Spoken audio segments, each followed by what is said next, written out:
All right, ladies and gentlemen, for those of you all who were unable to attend class today, here's a quick little overview of what we worked on. So, um, you have a new whole group rotation. It's called Colonizing Virginia. Okay, so make sure you look for that in Schoology. Okay, and we really just made it to the first column here. So let me take you to that column. Now, as you can see here in Colonizing Virginia, we concluded Why Study History. Okay. We wrote 2 to 3 sentences for question number one on the history notebook that's in OneNote. And we did not do the Why Study History video. Now, if you go over to OneNote, and remember, you do that by going to our homepage, scrolling down, and then over here to the left hand side, you're going to click OneNote. Okay, that should prompt you to sign in. It'll open up like this. Okay, now these are my notes. All right, you always see Hamilton's notes. And if you ever see a bar at the top that says that this is read only, that means you can't type in that area. So for question number one, we really, just to summarize it, I'm not going to read all that to you. You all can read that.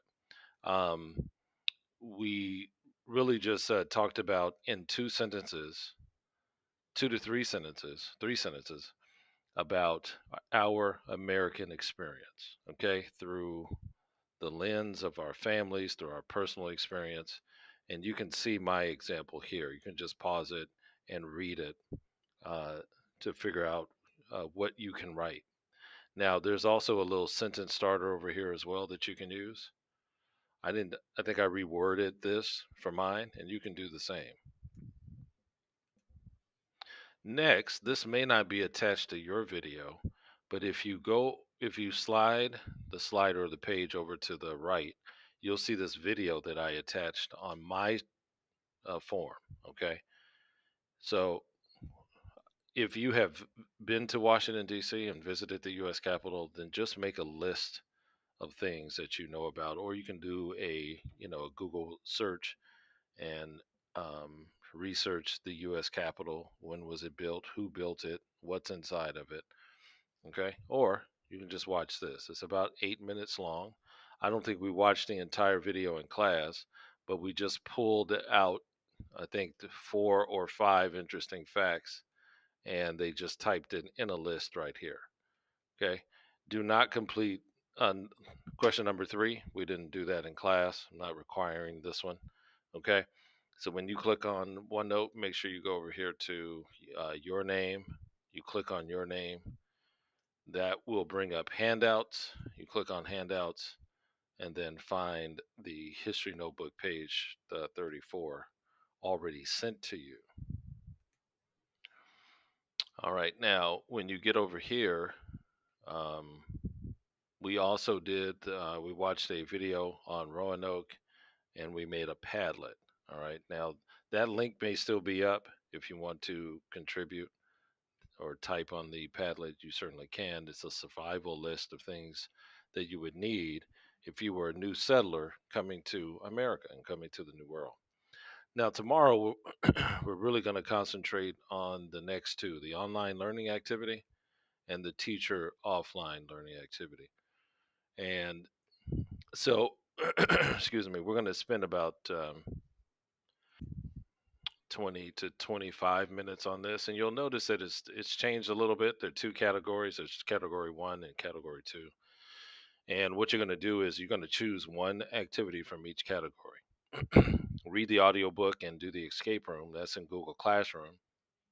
You can do that. Or you can learn about the Virginia colony using the Edpuzzle. Okay. So those are your two choices. Only choose one. And then in category two, you're going to choose one activity. You can either, after doing the reading and learning something about the Virginia colony, you can do the reading check. The historical thinking questions on the flip grid, I probably won't have that up and available tomorrow. If you notice that it's blue and it's hyperlinked, then you'll be able to click on it. Or you can do research on um, Pocahontas. Okay, and there's a teacher video to kind of walk you through what I'm expecting for that assignment. Okay, and so that's, tomorrow. I'm gonna give them folks more time to get through all of that. Um, and then we're also going to look at the thinking map, which we'll probably do over in OneNote. So if you don't see anything, excuse me, hyperlinks on this right now, just check back in tomorrow and you will see some hyperlinks or directions, or I'll just shoot another video and shoot that over to you. All right, it continues. Let's see, I'm going to add some more GimKit. Okay, you notice that this one isn't hyperlinked because I haven't finished it yet. I'll put that in. And then any others that you haven't done here. Okay, it says complete all. And your OneNote assignment, this, with the question 1 and question 2 are due on Friday. Due on Friday. And for question number 2, make sure you use the video that is attached.